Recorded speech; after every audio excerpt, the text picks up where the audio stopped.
I'd like to begin with a story.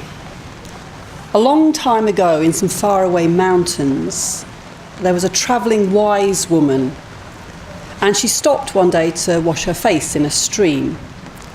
And as she reached her hands into the water, she saw something shining underneath.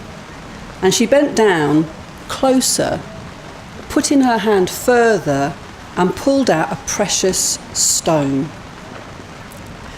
The next day, while she was walking along a different road, she came across another traveller, a man who was hungry. So she opened her bag to share with him what food she had there.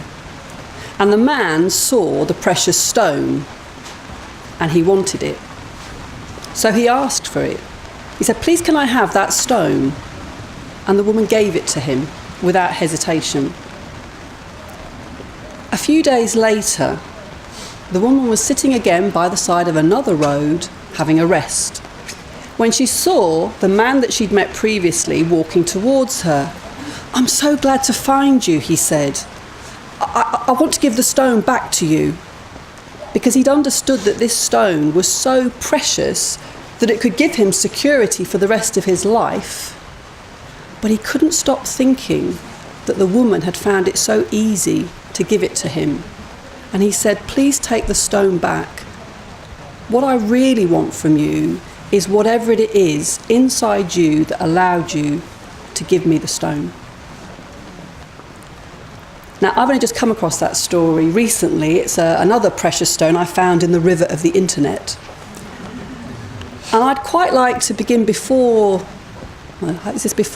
after the beginning of this talk, by asking you to reflect for a moment or two about that story and your response to it. So you don't have to close your eyes or anything. Just, if you wouldn't mind, take a minute to reflect on that story, and if there's any particular part of it that you identify with. The woman on a quest, a wise person searching for truth, the precious stone, the finding of it, the giving away, or the man who wanted it, wanted security, and actually what he really wanted was what she had in her that allowed her to give it away. So just sit for a minute and just see how that resonates with you. And especially look out for any feelings of, "I should be more like the woman." So I would like to be more like that woman, for sure. And for me, practicing as a Buddhist and being a member of the Threefold Buddhist community is very supportive of that. And as part of that practice, I feel very inspired and supported by a particular archetypal Buddha figure. Some of you will know or will have come across perhaps already on this festival of the golden figure of Ratnasambhava. So I'll be saying a little bit about him towards the end. So I think we all know, or believe we know, what generosity is. It's something about being kind, giving, willing to share. The Buddhist word for generosity, for those that you don't know, is dana, which is in Sanskrit and Pali, the two ancient Buddhist languages.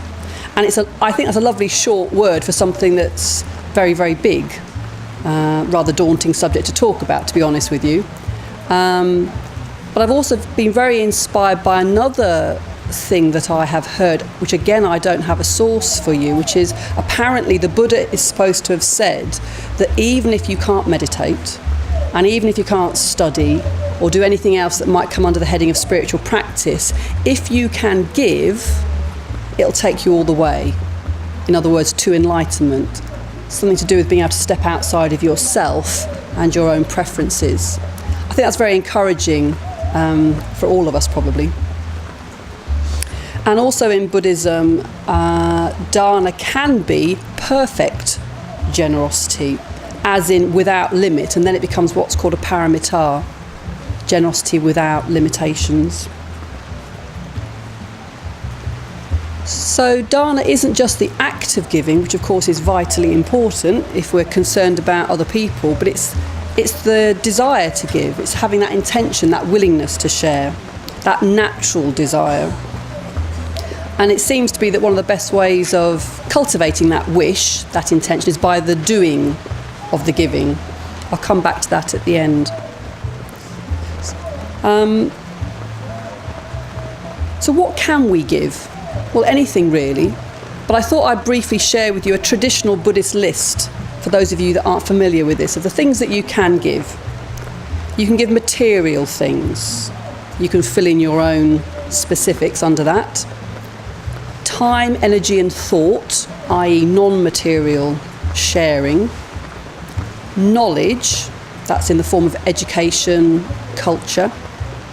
Fearlessness. Life and limb.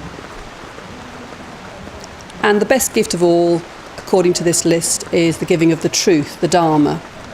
And I'll come back to that list shortly.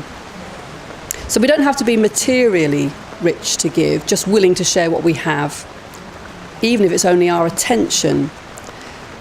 I've been thinking about this recently because although I like to think of myself as a good listener, I've started to notice that I'm not always looking properly, for want of a better word, at the person I'm listening to. I've noticed that I'm not really looking at them in the eyes, for example. I'm just pointing my head in their direction. And when I've, through trying to be more mindful, have noticed that, and then I really do look, it totally changes the quality of my hearing and understanding and taking in of what they're saying. It's been quite useful to notice that I'm not the listener I thought I was. And what's caused that, I think, has been the usual things, feeling the oppression of time. I really should be moving on to do the next thing on my list, or thinking about the next thing I'm going to say, rather than listening to what they're saying. So it's been quite an interesting exercise, the generosity of my attention given properly. So I want to move on to, in a way, the second part of this talk, which is a thought which you might say is in opposition to wanting to give, which is there enough to go round? I think this is often the feeling that can come alongside of the wish to give or to share. It's a bit like you pull out some hair out of your plug hole, if you have plug holes, I don't know where you all live, and you get a whole lot of gunge comes up with the one hair you thought you were removing. Is this just my experience, or have other people had this? There's a whole lot of other stuff, isn't there? Oh my goodness, I should have cleaned that before. And I think it's the same with our aspiration to be more compassionate or giving, is that you pull a thread and then you discover the resistance, you discover the fear that, well, what about me? Is there enough for me if I give in whichever way it is? So I'm going to go back to that list, that traditional list, and illustrate that point of, is there enough for me? Is there enough with that? So, for example, material gifts. Living in London, I come across a lot of people who are begging on the streets, or who are asking for money for their charity, or who come to the door wanting me to give some money or a standing order. I live in Stratford in East London, and there are some very lovely, vibrant young people who it's their job to stand just outside the exit, and at the moment, before the Olympic Park is finished, there's only one exit from the Stratford station, you can't avoid them, waiting to very brightly, may I have a moment of your time, please? We have this charity and they want you to help that. And I would like to help all those different charities they're representing, but have I got enough disposable income? That's my thought that I have. And if I want to get rid of them quickly, that's what I say. Oh, I wish you well in what you're doing, but actually at the moment I don't feel like I've got enough disposable income. Good luck moving quickly on. But I might be blocking an impulse in myself actually to share what I do have in the bottom of my bag, maybe. Time and energy is the second on that list of things to give. I have a friend called Joy. She's elderly. She lives in Tenby. I haven't seen her for 15 years because she can hardly see and she almost never goes out of her house anymore. And we are friends by phone. And the truth is, although I care about her situation, I know she's isolated, I know she's lonely quite a lot of the time, when the phone goes, at the weekend in particular, and I don't have caller ID on my landline, I am sometimes nervous about picking up the phone in case it's Joy, because I'm in the middle of doing something else. And I know that a phone call with Joy is never short. And so there's a conflict. I want to respond to my friend and I want to get on with the thing that I feel needs to be done. So what about me? Knowledge. This is the third on the list, sharing educational culture. We've probably all in our different lives got situations where there's something we have got, like a skill, for example, that perhaps an organisation we're involved with. It might be our Buddhist centre, it might be the local kids' football club, I don't know what it might be for any of you. They would like us to help with it, and we would like to help. But is there enough time? What about earning my living? What about my friends, my partner, the housework, the ironing, whatever else, my meditation practice? How are we going to fit it all in? So again, we maybe stumble over our desire to respond to that need. Then there's the giving of fearlessness. If we asked ourselves, do we feel we would like others to be comfortable, safe, secure, then we would probably all say yes, wouldn't we? We'd like people to feel like that.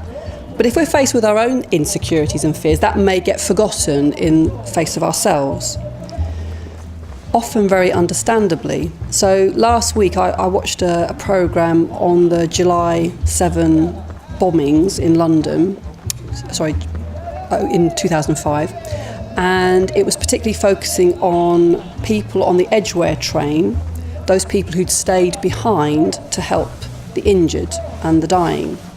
And there was one woman I was very struck by who was interviewed who hadn't stayed behind. She had left with everybody else when they were able to leave their train. And in her interview, she obviously still struggles with not staying to help, because she said this herself, she is used to seeing herself as the one who helps. She's always the one, she's the shoulder for people to cry on, she's the helping hand. And on this occasion, she thought, I can't stay. There might be another explosion, there might be fire, I have 2 daughters, I must go.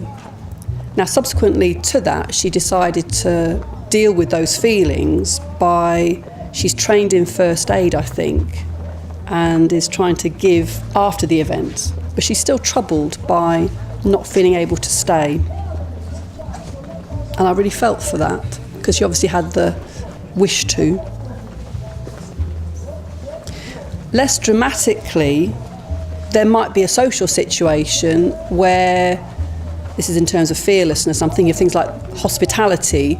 We might be so insecure that we talk too much and don't become aware that there's somebody else who could perhaps have been assisted by us, offering them a cup of tea, making them welcome, that kind of thing. I realise I'm thinking of that in the context of beginners' classes at the London Buddhist Centre, because that was something I remember learning years ago, of supporting the team for the beginners' class there. And a lot of people are coming for the first time. They don't know what on earth they're letting themselves in for, coming in through this door. Is this a cult? Are they all mad here? Will I regret this? Shall I leave now? I don't know anybody. There's nobody who looks like me. I'm off. But if they meet a friendly face that says, hello, what's your name? It makes all the difference. The 5th item on that list is life and limb. The truth is, we probably don't know how we'll respond in perhaps a life-threatening situation till it happens. And I don't know, obviously, what your experiences may or may not have been. A couple of things I'd like to speak of. One is, again, that programme about the Edgware tube train.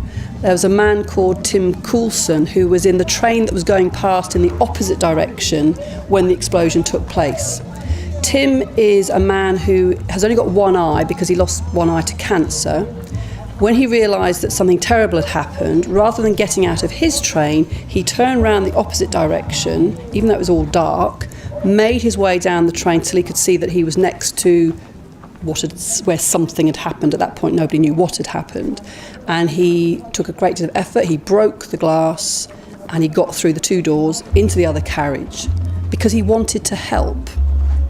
The first person he came across, it was pretty clear it was too late. That person had already died. And then he could hear someone groaning, and he climbed down the other side onto the tracks where there was a woman called Alison Sayer. The blast had knocked her clean out of the train and she was very badly injured. And he sat with her, and it took quite a long time. You might remember all this. It took a long time before the paramedics could get or arrived and got to the people on the train. And he sat with her, I think, for nearly an hour, just holding her hand and comforting her. And she's all right. Now, he doesn't think of himself as a hero. That's what everybody said to him. He's been given an award or something, but he just did what he had to do. And it's been at some cost to him because that was a very traumatic experience. And he keeps, he replays it. He couldn't go to work anymore. So it wasn't without cost what he did. That's worth saying, isn't it? That's part of our fear, isn't it? I want to do something, but what effect might it have on me? I remember one time, and a couple of my friends might have heard this story before, a few years ago, the FWBO as we were then, there was a lovely big retreat held in the States, in Montana, and it was a study retreat and a meditation retreat, and a group of us in one particular study group at the end of the retreat went for a swim in a lake, and I was deliriously happy being in Montana with other Buddhists and in such beauty. It was really fantastic, and we were all in this lake swimming around. It was a big lake surrounded by trees, very, very spacious, huge Montana sky. Suddenly there's the roll of thunder and a lightning bolt on the horizon, and our American friends in the party said, "Get out as quickly as you can." Their experience is that thunderstorms in that place can come in very quickly. If you're the tallest point, you are likely to attract the lightning. So it was like, get the hell out, basically. Under a bush was where we all headed for. The reason I'm telling you this is because what I said at the beginning, not knowing how we might respond in a life-threatening situation till it happens, I noticed that I was more concerned for my friends. I'm not saying this, by the way, to big myself up, but that was the feeling I had was, oh, she's looking really scared. And I went and moved near to a person who was obviously panicking a little bit. I wanted everybody to survive. I wanted me to survive too. But I wouldn't have known till that happened whether I would have been somebody who was going, and panicking and just thinking of me until the lightning bolt that didn't hit any of us. We were all fine. The last on the list of that traditional set of possible offerings of giving gifts is the gift of the Dharma. And when I was writing this, I thought I couldn't think of anything that was an example of what about me? It was almost like if the gift is the Dharma, it automatically dissolves all the obstacles, maybe. I don't know, but I found it very hard to think of an example to illustrate how we might get in our way of giving the Dharma, apart from, I don't know, little things like not wanting to share your Dharma books with anybody. And then I did remember somebody saying to me once that they'd moved somewhere, they'd come across Buddhism, they were going to their local Buddhist centre, and then one of their friends got interested, and the first person didn't want the second person to come along because they felt so at home there. They were nervous that this other person would somehow, and she was very embarrassed about this. She thought they might spoil it for her, and it was very painful because she didn't like having that feeling of this other person will just come in and take over the safe place or whatever it was. So each of those examples is to do with a resistance to giving, to sharing in some way. And it makes me think about a book I'm reading at the moment by Paul Gilbert. Some of you probably know it, called The Compassionate Mind. Has anybody read that? Okay, I'm really enjoying it. I'm only halfway through it. And I'm going to just speak to some of the things he talks about, because what he outlines is, if you like, the neurological background to compassion, to how our minds work. And I would like to apologise to those of you who already know all about this stuff.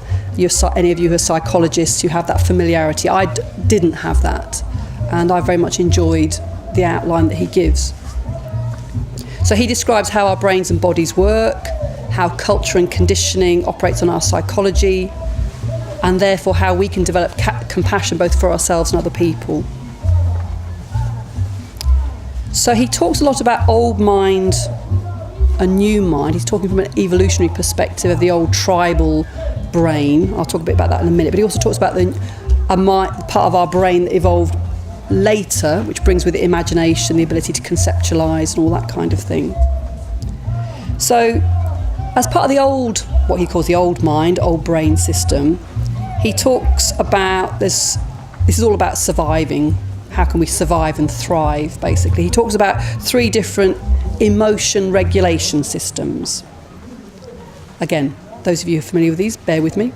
The first one is the threat and self-protection system. That's the one which alerts us to threats and will be the one that produces those feelings of anxiety or disgust or anger, and it activates us to run, fight, freeze, submit, or just stop.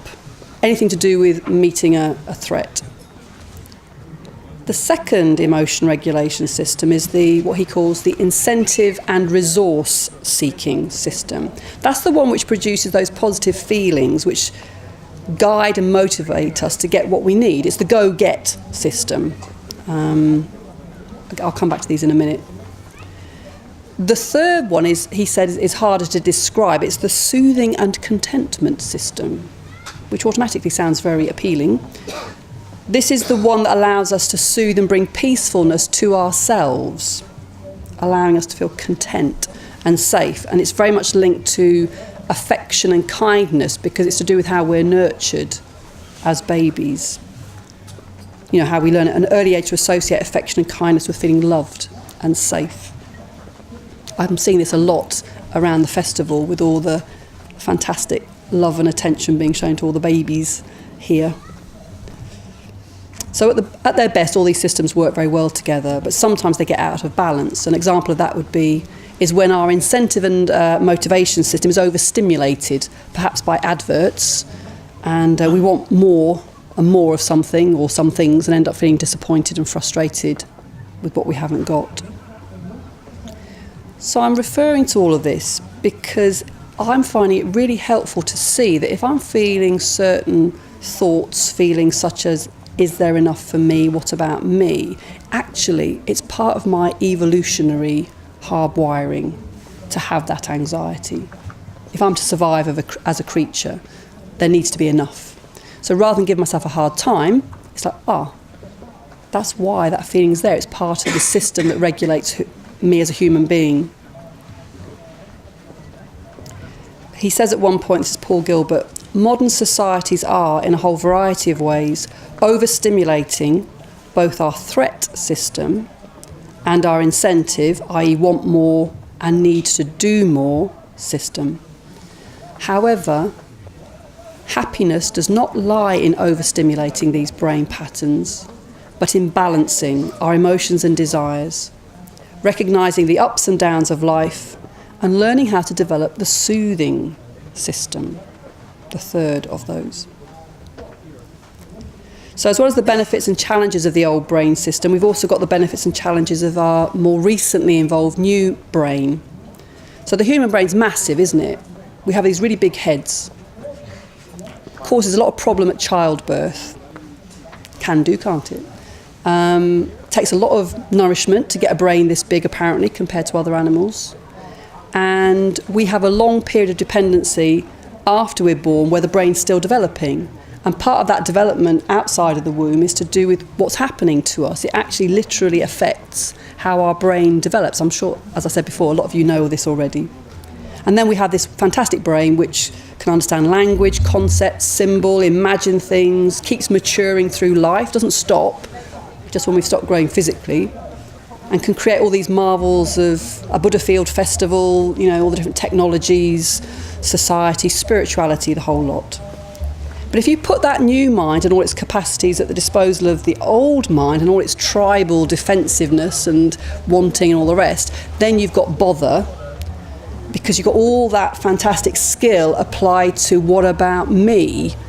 And then you get all the cruelty and the exploitation and the wars and all the things we're very familiar with, the mass exploitation and destruction of our Earth's resources. That's a very scant introduction to what I'm enjoying about this book I'm reading. But it is relevant. For me, it allows me to feel more kindly towards myself, more generous towards myself. Because if so much of what makes me who I think I am just comes from being part of the flow of life that's evolved for good reasons, then I can forgive myself more easily. I don't mean rationalise and justify selfish behaviour. I mean understand it better, so I don't do that double whammy of beating myself up for being selfish, for example.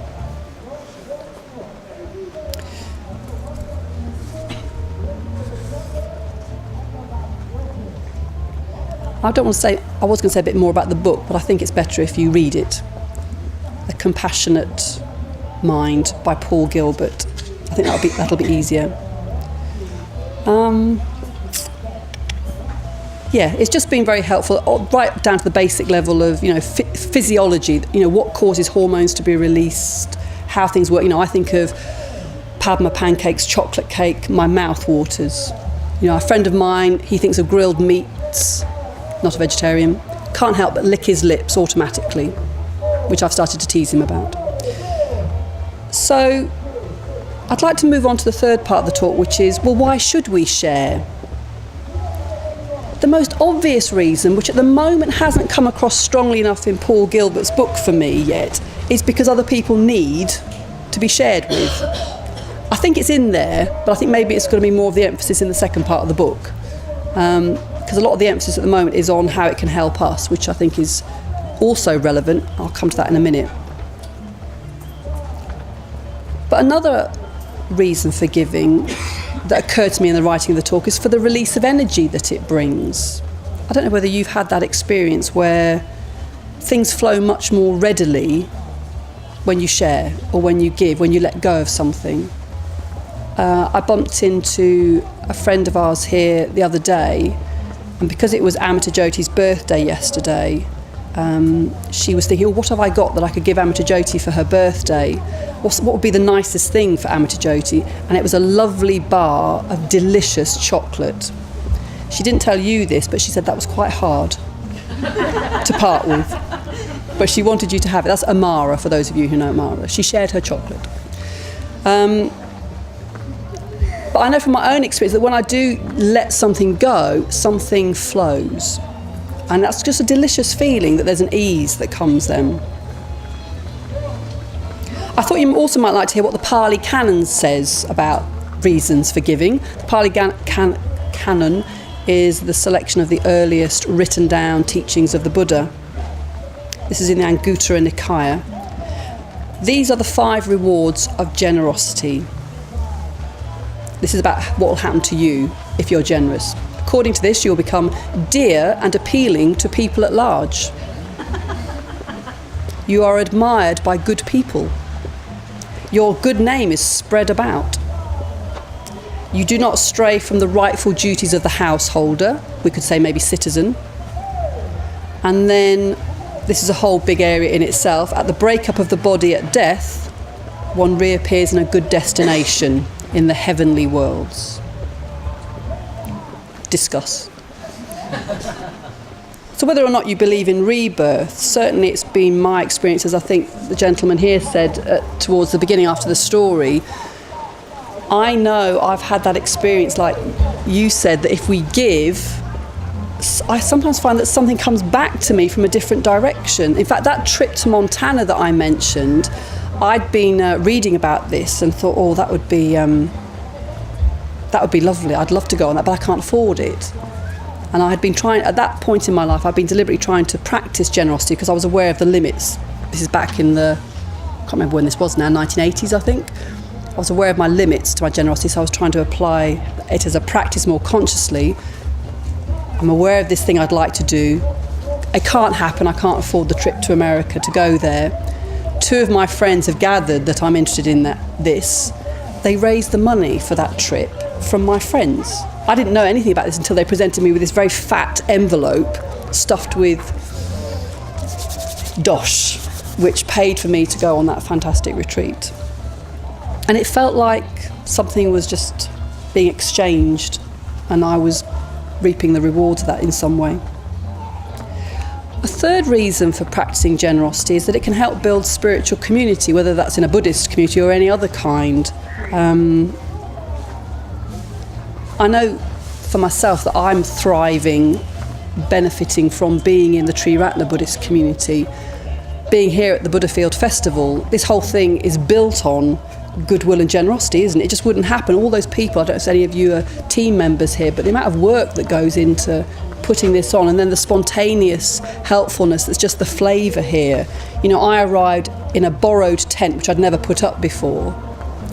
Someone just said, "Would you like a ham with that?" "Yes, please, thank you." all the sharing of food that I've seen or been part of, it's just that builds bonds between us, doesn't it, that allows us to be open to other people, to hearing who they are, making connections that who knows where that can lead for all of us.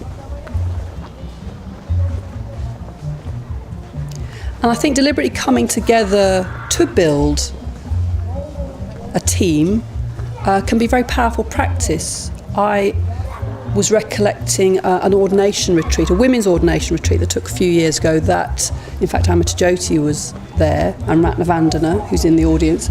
And it was a retreat taking place in India for the ordination both of Indian women and some European women. And I was one of the team for that. There were 4 Indian women and 2 Western women as part of the background facilitators of all things practical. It was such hard work. It was from before dawn, not quite, till bedtime. There were always things to do. There was helping deal with the Europeans having difficulty with the fact that they had a rat had just walked over their pillow in the night, or eating their secret stash of chocolate, or the fact that they were having trouble with the squat toilets. Someone falls down, has to go in the jeep to get medical aid, and all the simple things alongside of those ones as well. I was so happy on that retreat. There was something about being there to be of service, made everything simple. I was there to be part of that team. Everything became clear and joyous because of it, and I have really fond memories of that retreat. And it built bonds between those of us who were there, because you're having this intense experience, like the people who work on the Buddhafield teams. That's what I've heard from those of you who've done that. Another reason for sharing is it's a support for our mind, as a means to self-transformation. Because every time we spontaneously give, we're counteracting that hard wiring that says, take. And Sangharakshita, who's the Sri Ratna's founder, has said that because of that, if we want to attain enlightenment, or even just move a little bit in that direction, that tendency to grasping has to be reversed. So even if we are ethically minded people who don't go around stealing from people, we've all heard our internal voices, like I was saying at the beginning, working out how to get more of what we want. I'm terrible with cake. I'm always concerned about whether there's going to be enough for me to have a second slice.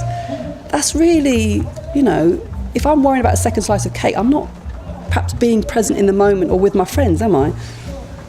Or if other situations you can think of, you're in a work situation and you really want your boss to know how well you're doing, but they're not asking you, so you casually drop into the conversation about the good thing you've just done. We're trying to get what we want. We're grasping after things. But we can turn that round through giving.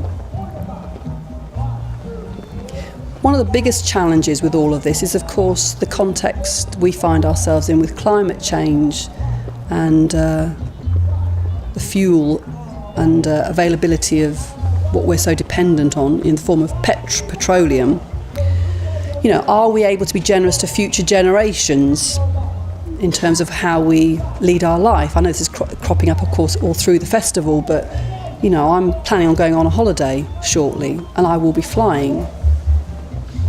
So I've got my partner to agree that we won't fly far. We have 3 cars. We have 3 cars because one of them is a 4-wheel drive that we use to get to a cabin that we have that's down a rough track. And the reason we have the 2 other cars is because we've got used to that for each of our convenience. And I've been thinking about that a lot.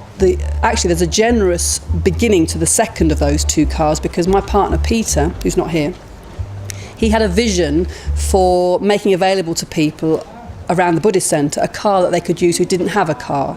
So he created this thing he called the Dana car, the generosity car, and he paid for the insurance and everything. And he said to people, just pay enough to cover the running costs, and then you can use it to go on retreat or visit people, do your shopping or whatever. And he did that for quite a few years, but then the insurance got so expensive, had to stop doing that. In the meantime, I'd learnt to drive, because I was very grateful to all the people who drove me places, like to retreats. And I thought it'd be good if I could drive, then I could share the driving. But then I got used to driving the Dharma car. And then I started using it for work. So there I was, I'd got a habit. I was a driver. So now we have these 3 cars. So then I asked Amita Jyoti if she fancied doing a car share on the car that I use, and she said, I've been thinking about that. So we did that for a while, and then her life changed and she didn't need to share a car anymore. You might be pleased to know, and I am looking for approval now, we're selling that car after I've driven it home from here, used it to get to a Buddhist retreat, and then after that a Buddhist convention. But we've decided we're going to just look at our carbon footprint and reduce our fleet. I've just exposed myself, but it could be useful. So yes, looking at possibilities, not just for the benefit of other people, which is the main reason for giving, but also to transform the wiring in our head that says, what about me? I'll be honest with you as well, about the car thing, I'm really excited. I know it's going to be inconvenient, but it's made me feel really happy, the thought of letting go of something that I've grown dependent on. If you see me again in a year, ask me. I will. Thank you, Jayaraja. So, briefly, how can we practice being more generous? This might seem a bit backwards, but I'm sure a lot of you can relate to this. I think and I'm only going to speak about a couple of things. I think one of the best foundations for creating a desire to give is to feel grateful for what we have or are receiving. I'm very grateful for the 2 people who lent me the tent I'm using here at the festival, and that it is watertight. I'm very grateful for that. I'm grateful for the Dharma teachings that give meaning to my life. I'm grateful to my friends. You've all got your own list, I'm sure. At the end of the talk, for those of you who would like to stay, I'm going to invite a little reflection, but because of the time, I think I'll carry on if that's all right. I was going to do the reflection now, but I'll continue for now. It's probably something you do already, but I just do think that gratitude as a practice, something that we choose to do, is one of the best ways of opening our heart, which then allows us to feel more willing and able to give.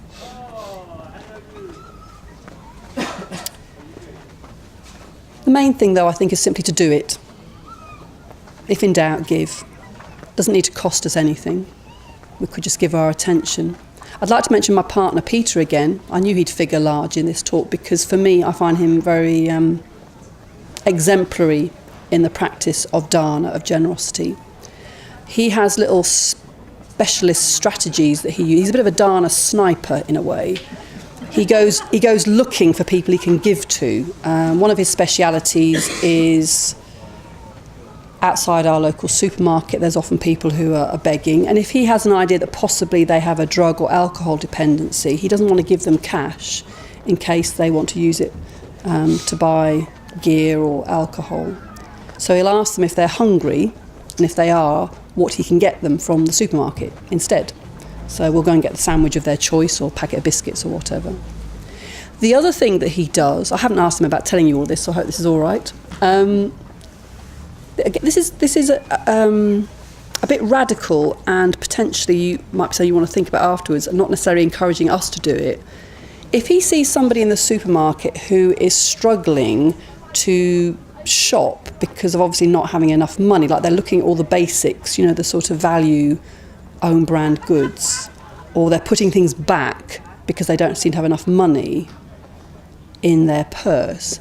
If it's in the queue, he will say, oh, I can help you out with that, and he'll just try and do, so they don't get embarrassed, he'll just try and quickly give them some money. But he has been known to do the following, which is, if it's in an aisle somewhere, he'll bend down and pick up a £5 note as if they've dropped it and say, oh, I'm sorry, I think this is yours. Now, that's a difficult thing to do because people aren't stupid, but he wants to try and help. So he's tried this a few times, and sometimes people said, no, that isn't mine, but thank you. And sometimes people have gone, thank you. And they know what he's done, but they've taken it, and it's allowed them to get the food that they were buying. So not necessarily a try this at home suggestion, but And like I say, the Dharma car was an idea that he had as well, to sort of share a vehicle with people. So just giving, just by doing it. I was going to say something else, but I'm going to cut that out and move on to the last bit. I'm going to try and be generous to you in terms of how long I'm speaking for. I mentioned at the beginning that generosity in Buddhism is represented by an archetypal Buddha called Ratnasambhava. Many of you will be familiar with him. He's represented as sitting in meditation with one hand in meditation, his left hand in his lap here, and the right hand facing forwards in front of his right knee, like so, and golden yellow in colour, supported by a throne of horses. Those two hand gestures, or mudras as they're called, I find totally fascinating. I always have done. He's a figure I meditate on, have done since I was ordained, because it's this right hand, the Varada mudra, with the palm facing forward, that represents perfect generosity. When I'm working with the children in schools that Amita Jyoti referred to, we often talk about mudras, meditation mudra, fearlessness mudra, and I ask them, what hand gesture would you do for generosity? And of course, they all go like this, or like this, with hands forward so that you could pass something towards another person. But I think the reason it's vertical is because nothing sticks to it. Because we've all had that feeling, haven't we? We give a present or we share something and secretly we're wishing we could keep it for ourselves, perhaps. But perfect generosity doesn't want to hold on to it. But even more interesting is it's in the left hand, which is in the meditation mudra, that the Buddha is holding the best gift of all, which is the Bodhichitta, represented by a diamond or a jewel. The Bodhichitta is the wish for enlightenment for all beings. That is the best thing you can give to anybody, is a totally liberated mind that cares about everybody else and their welfare. And that's not in the giving hand, it's in the meditating hand. So when I feel like I'm rushing around doing too much, responding to my own altruistic wishes, I remember the left hand and think that needs to come from stillness. The giving needs to come from a place of stillness. Otherwise it's empty of meaning. Speaking of emptiness, it's worth saying that perfect generosity of Ratnasambhava is part of something. It's got such a good name. I just want to share it with you because I can remember it. It's called something called the... Oh, I'm not going to get it right now. Parishuddha Mandala or Pari... Anybody here remember that? The Threefold Circle of Purity? Anyway, the Threefold Circle of Purity in the context of giving is that when you give, you don't have a sense of yourself as a giver. I am now giving this thing to this other person. You don't have a sense of the other person as a receiver, because your understanding is that either yourself or the other person, we are all just flux and flow. We're just processes. We're not fixed. So therefore, there's an emptiness of fixed self. So no sense of self as a giver, no sense of self as a receiver, but also no sense of a gift. That's the threefold aspect. It's just a natural, spontaneous flow of energy. So on that note, I'll end. Thank you very much for listening.